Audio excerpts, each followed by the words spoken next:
Hey, this is Robert from Retro Car Guy 530 LLC. Today I'm performing an oil change on a 2017 Chevrolet SS Sedan. It's my personal vehicle and it's time for an oil change. The oil life monitor has not gotten down to the point where it says it's required, but a 1-year point has come up on as far as time. So with that, you're required to change it whether the oil life monitor says or not, because maximum lifespan of the oil is 1 year. So with that, let's go through the intro and the disclaimer, and then we'll go through what supplies I have here and then start the oil change.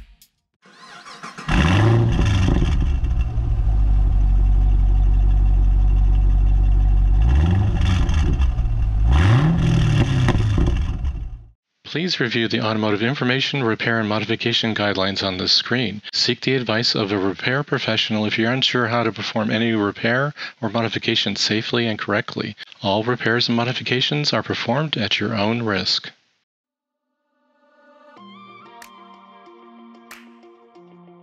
Here are the supplies I'm going to be using today to perform the oil change on my 2017 Chevrolet SS Sedan. It's a LS3 engine, and the capacity of this engine is 8 US Quarts. So I have two 5 US Quart containers that I purchased at a big box store at a fairly decent price. It was the cheapest price around for that oil. I have a PF48E ACDelco filter, which is the same filter that was supplied on the vehicle when new, so I'm continuing to use that during the warranty period. I have a drain plug gasket replacement for the drain plug itself, so I always replace that whether or not it looks crushed or not. It's a rubber type gasket, and at some points it usually compresses down, so I always replace it at each oil change. I have the funnel that you see there that allows me to pour it on the top end of the engine. Of course, with these large containers you don't want to go too wild with the flow rate into the engine, but need the funnel there to help me get that into the engine. And of course I have my drain pan and my recycling container that allows me to take the oil and the oil filter to a local recycling facility. So with that, let's get underneath the car, start draining out the oil, and get this oil change done.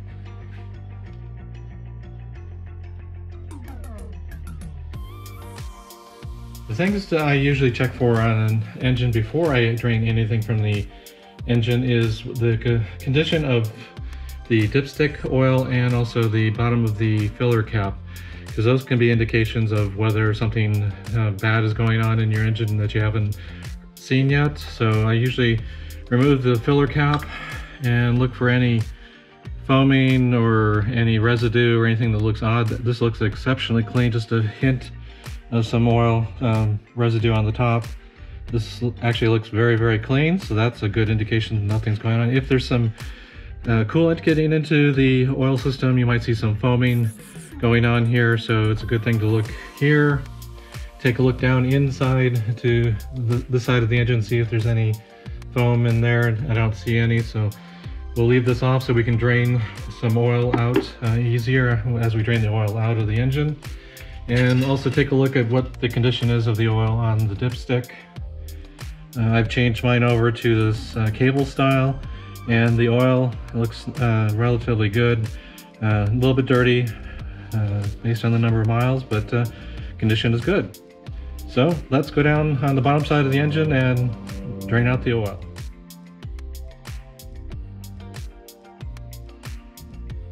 Here we're on the bottom side of my Chevy SS Sedan's LS3 engine. Drain plug is located here. Is a 15mm drain plug bolt head. Of course, the oil filter is here. We're going to initially drain the oil, of course, from the drain plug here, and the oil will tend to shoot out at an angle, so make sure, at least initially, that you have the drain pan over far enough to catch that oil as it goes out to the side. And as the capacity in the pan decreases, it should start draining more directly down. It may even curl down to the edge here and come over, so we have to adjust it a little bit here. We have the oil filter located here, so once we get this completed up here, we'll move back here and remove the oil filter. I will typically use a oil filter socket cap wrench to remove that, and I will get to that point in just a moment. I have some garbage bags down on the ground, be it cardboard or whatever you want to do to protect the ground underneath in case you do spill anything for easier cleanup. And I've also got my gloves on, and I have protective eyewear on in case there's any splashing around. You don't have direct skin contact or especially eye contact with any oil, so let's get going.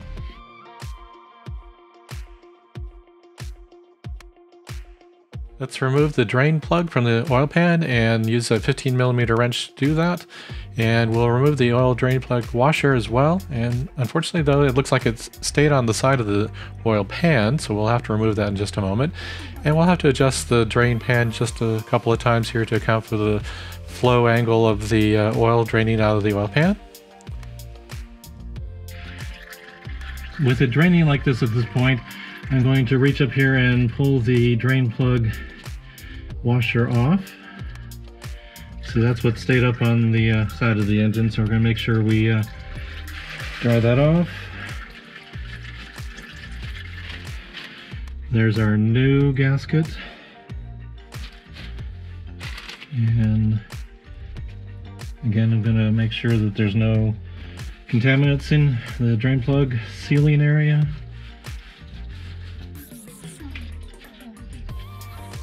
And I'm inserting the, basically screwing it on through the threads. And pushing it down.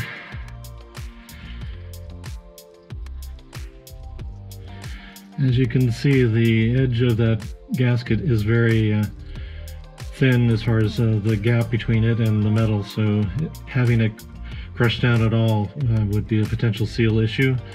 So that's why I always replace it on each oil change. So the drain plug is now ready to go back in once we have sufficient drainage out of the engine, which we're just about at. Once we start getting it dripping rather than pouring out like it is now, then we'll put the drain plug back in.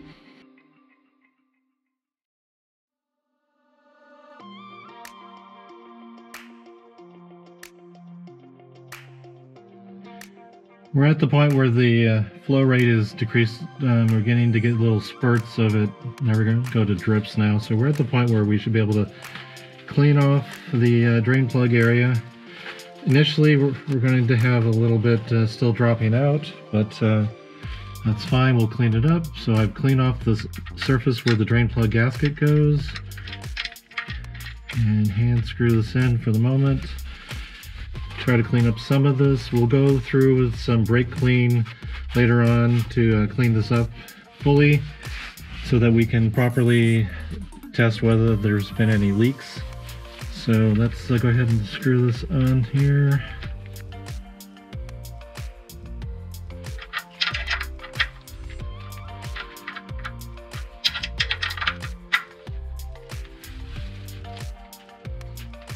Good hand tight, don't over torque it. And we'll clean it again. Like I said, at the end of this, once we change the oil filter, we'll go ahead and do some cleanup, make sure we have no residual oil, so that we can do the visual inspections after the oil change test drive to make sure there's no leaks. So this part of the change is complete. Now we move on to the oil filter. Now I'm going to use this oil filter socket cap here to try to loosen it. It should only be torqued to 3/4 turn past initial contact, which is basically just hand tight, but these tend to get a little more difficult, although that seemed reasonable. So my last oil change, I didn't seem to over torque it. We have the oil pan underneath where this should drain down and cover any splashing that might occur. So that's, and you know you're going to get some oil on you, so make sure you have appropriate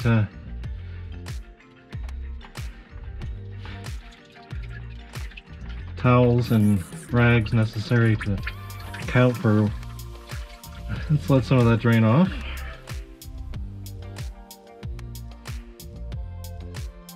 Alright, that's not too bad now. Let's go ahead and make sure you catch the oil filter in your hands, because there is oil still in it, as there is oil in the engine still. So make sure the pan catches the oil that you have in the oil filter. And once you've drained the oil filter into the pan, make sure you remove the oil filter from this location and put it into a container that's appropriate for you to recycle it with your local hazardous waste collection program.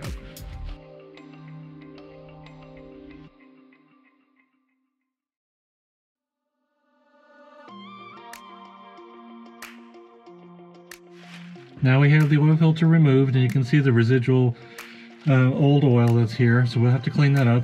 The other thing to look for is the contact surface for the oil filter gasket.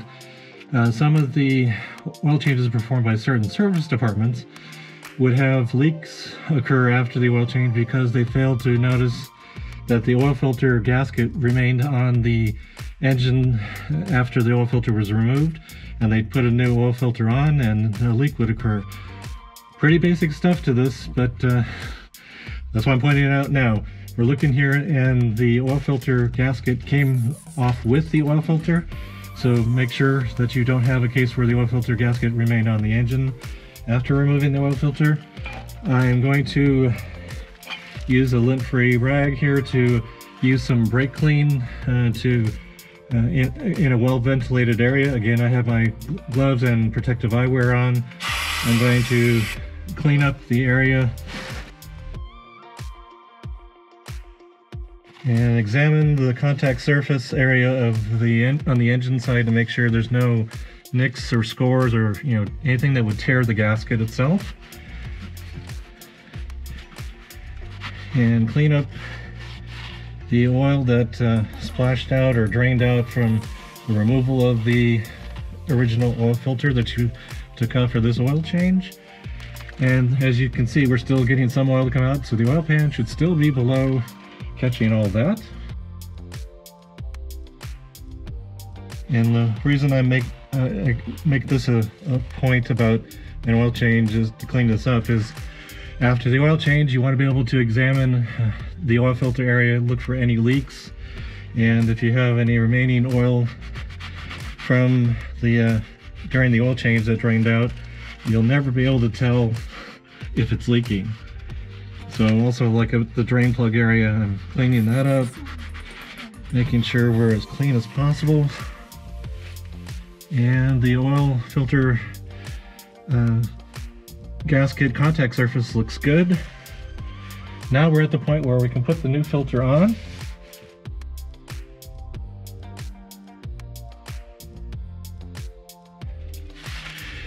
Now I have the new oil filter, the PF48E. Again, this is the OEM equipment.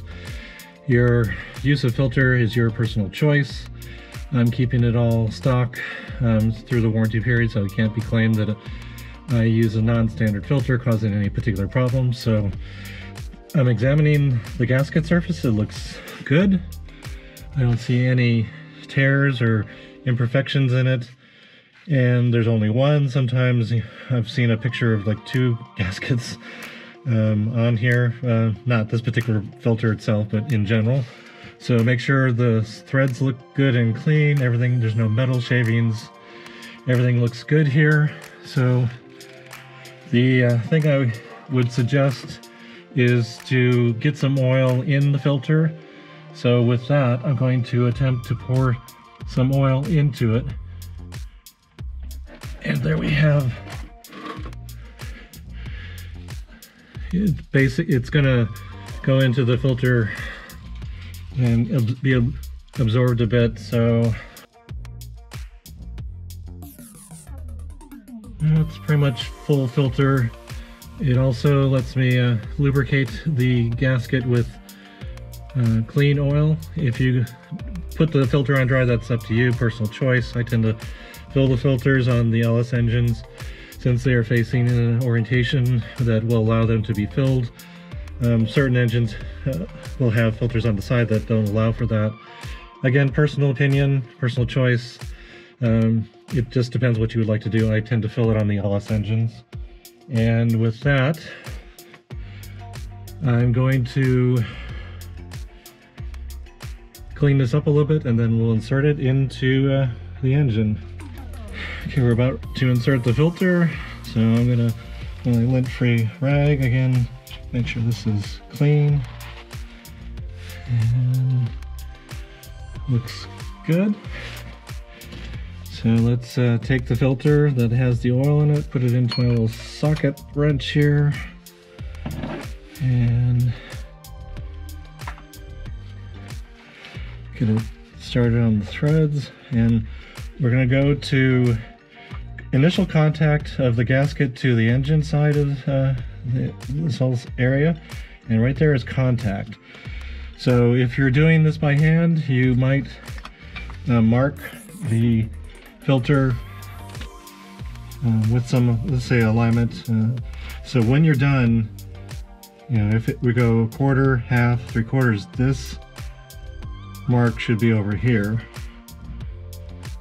So I'm going to use my socket just to make it a little bit easier. Again, I'm not going anything more than hand tight here.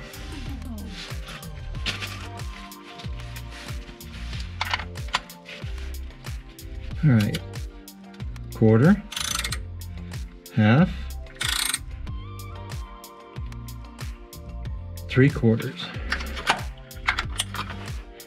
and just about 3/4. Okay, let's go just a hair more so that it marks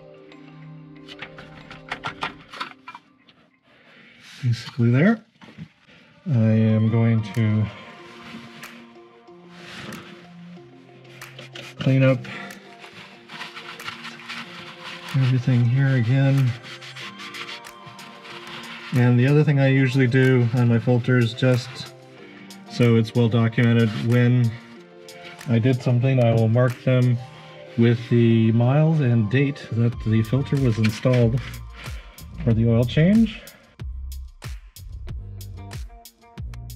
That way, if anyone's looking at it and wondering when it was last changed, I can go look at it, anybody can go look at it and know when it was last done. So with that, we have the oil filter installed. We have tightened to the 3/4 turn hand tight range.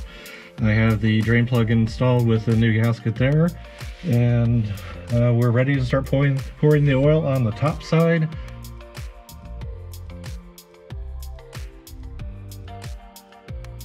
I have my funnel for the passenger side oil inlet on the top side of the engine here. I've cleaned it, make sure it was clean of any prior fluids and any dirt. So this is ready to go. It doesn't just naturally sit in there, so I'll have to hold it while I'm pouring to make sure I don't get anything. I don't want to fill it too full anyway while I'm pouring. These containers will get a little heavy while pouring, so you don't go at a pace that will overfill the funnel or go past the flow capacity of the drain on the side of the engine into the bottom side of the engine. So take your time, you're not in a race, but these will tend to get a little heavy, so there'll be a short break in between, but I'll skip through that on the video.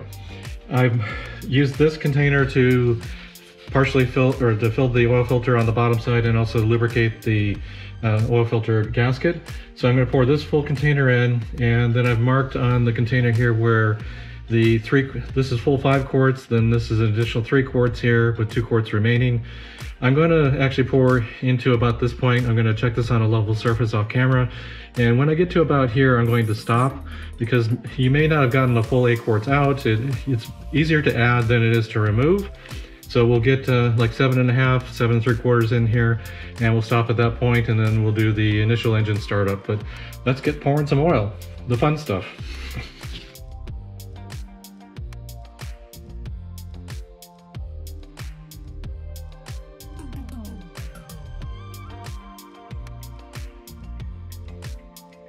I'm going to remove the funnel here and take that off to the side because I need full access here.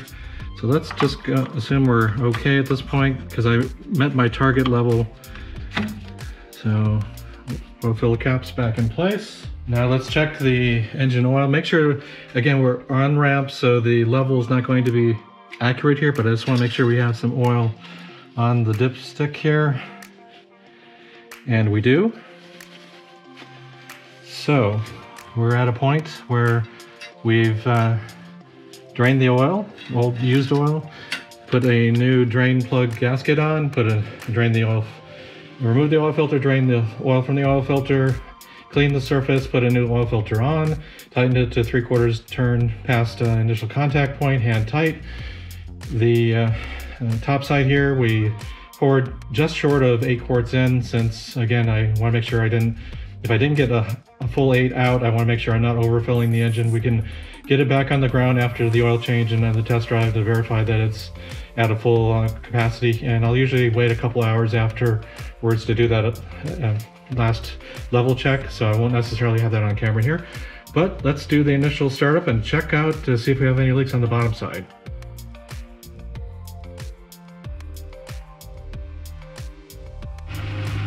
Here's the initial start of the engine after the oil change. I want to make sure before we move the vehicle anywhere that we don't have anything seeping past the filter or coming out the drain plug. And if this looks like it's going to be good, which it looks good so far, then we'll take the car on a short test drive, get it through its various speeds and RPM ranges to make sure that the oil pressure goes through all its ranges, and verify that the oil filter is not leaking, and we're good. And we'll get back on the ramps after the test drive here.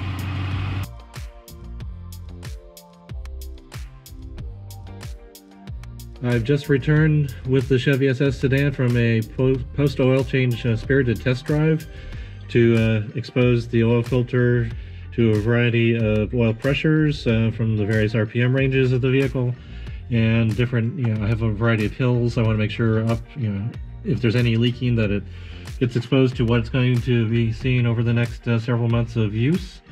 And I usually use an inspection mirror here as well. I don't know if the camera's going to pick this up at all, but I'm going around the outside surface of the filter to make sure that there's no oil seepage down the side of the filter, and I don't see any.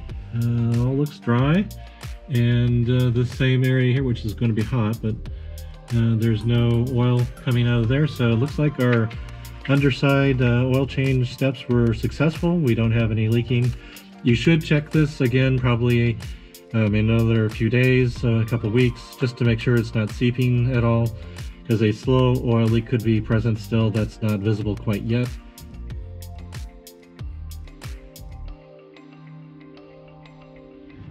The other day when I performed the oil change on my Chevy SS sedan, I didn't record the resetting of the oil life monitoring system.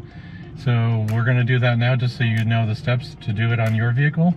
So you change the driver information center to the remaining oil life. Of course, it says 100 because I've only put a couple miles on the vehicle since the last oil change, and when I reset it. So you put it to that particular screen, then on the turn signal arm over here, the set clear button at the end, you press that, and then on the DIC it will say, are you sure that you want to reset? And then with the turn wheel over here, you scroll up, and now it's on yes.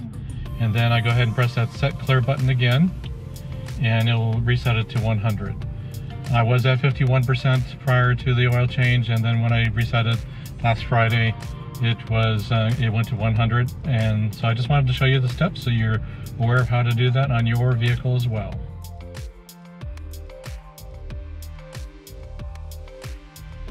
All right, we're back from the test drive on the vehicle. We did the underside check again. Everything looked great. So the oil change was successful on this vehicle. Of course, I need to take it off the ramps, park it on a level location, and I'll let it sit for a couple of hours to make sure everything drains back into the engine and the oil pan, and recheck the oil level and adjust if necessary. And with that, I also would suggest to recheck your oil filter and drain plug and oil level a couple more times over the next week or so as you drive your vehicle. Sometimes there's a seepage issue with gaskets on oil filters. You just never know. So check it a few more times, make sure your oil filter is not leaking on you. And of course, during the replacement of the oil filter, there was a caution, make sure that the gasket came off with the oil filter, because apparently some of the ACDelco filters have left the gasket behind, which caused some service technicians to inadvertently put two gaskets on there, causing a potential leak. So check it out, make sure you check for leakage on yours. And for records, I would suggest that you keep records of your oil change, especially during your powertrain or bumper-to-bumper warranty period. I usually take the lid or side, whatever is appropriate from the oil filter, which shows the part number that was for that particular oil filter. And on the back, I'll write today's date, the miles on the vehicle, and which vehicle it is, and maybe include last part of the VIN, make sure in case there's a question about which vehicle it was for. As you saw, I already wrote on the bottom of the oil filter the date and miles just as an indicator there, but for record keeping you want to show that you performed the required oil changes per the maintenance schedule for your vehicle. So keep this. I would also, whatever the receipt was that you obtained for purchasing the oil, make sure you get a copy of that, include that with your records for your vehicle. If you use mychevrolet.com for your service reminders and service records, go in there and make sure you add a record for your vehicle showing that you performed the oil change. And I've used Mobil 1 oil, which I typically have used in this vehicle the whole time, and I also used in my Chevrolet SS Sedan, my 2015 that I had before this. Dexos compliant oil is what is required. Mobil 1 is Dexos compliant. So make sure whatever oil you do use, it's compliant with the standards set up by GM for this vehicle, so you don't have any warranty issues. So just document what you used, when you put it in, what miles, and keep the receipts. So with that, hopefully this video has been helpful to you. I try to put together some information for maintenance so people can perform their own maintenance on this vehicle, on the Chevy SSR, Kia Soul, Toyota Highlander, any vehicle. I mean, oil changes aren't that difficult. Just show you some of the quirks or locations, at least for the drain plug and filters on the various vehicles, and show you how to perform them. Hopefully it's been helpful to you. If you do like the video, hit that, smash that like button on YouTube, and if you haven't already subscribed to the channel, I would truly appreciate it if you would subscribe to my YouTube channel and also my Instagram TV channel. Check out the videos there. And on Instagram, YouTube, Twitter, my handle is RetroCarGuy530. Please subscribe on YouTube. Going for that magical 1,000 subscribers on that channel so I can eventually get monetized and hopefully start making some revenue off my channel to pay for the equipment and all the stuff that I'm using in production of the video and all that. So if you would do that for me, I would truly appreciate it. So thanks for coming to the Retro Car Guy 530 LLC YouTube channel, Instagram TV channel, and have a great day. Thanks for watching. If you like this video, hit the thumbs up button. If you're stopping by the channel for the first time and you want to, please subscribe. Click that bell icon to get notified when I upload new videos. Please follow Retro Car Guy 530 on Facebook, Instagram, and Twitter. Thanks for taking the time to visit the channel, and I'll see you in the next one.